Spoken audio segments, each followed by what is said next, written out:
English 155, Miss Ellington. Process Analysis Speech, November the 3rd, 2013, The Sharps Casserole.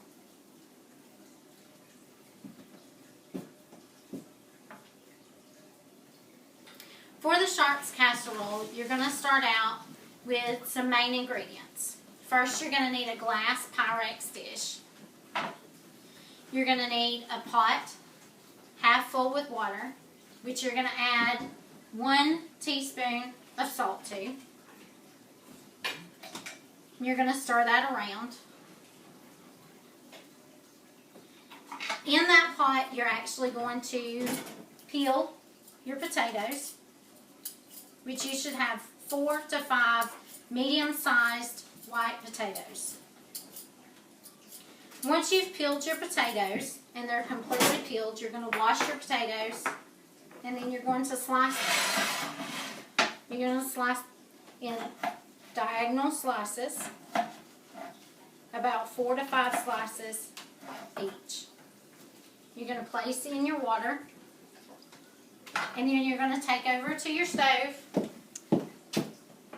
and you're going to turn on your stove to about medium-high.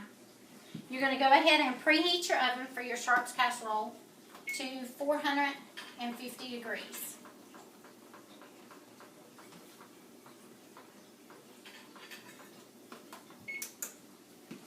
While your oven is preheating, you're going to slice your 1 white onion in slices to where that they all come apart pretty evenly.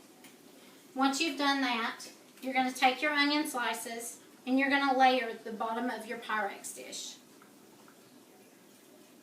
You can use a metal dish or you can use a glass dish. A glass dish usually cooks your hamburger meat that you'll be using more thoroughly. As you can see, I've already got some potatoes already cooked and ready to be layered. You're going to take your potatoes and you're going to layer on top of your onions. You're going to make sure that the layer of potatoes covers your onions completely. This is about a 4 to 5 layer dish, depending on the size of your Pyrex. Once you have your potatoes layered in your dish evenly, making sure that you have some left for the top layer, you're going to add your hamburger meat. You're going to need 1 pound of hamburger meat for this particular dish. You're going to make sure that your hamburger meat is completely thawed and that it covers your potatoes and your onions. You want to make sure that you leave enough space on the side for when you add your Campbell's golden mushroom soup. You're going to make sure that the hamburger meat has enough air left so that it seeps all the way to the bottom of the dish. Once you've finished layering your hamburger meat, you're going to go back over your hamburger meat with the remainder of your potatoes.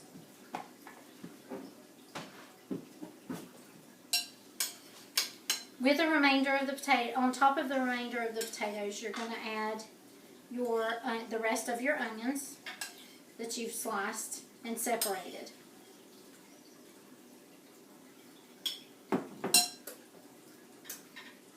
The slices need to be scattered pretty evenly. The top layer doesn't have to cover the potatoes completely. Once you have the last layer of onions, you're going to take your golden mushroom soup.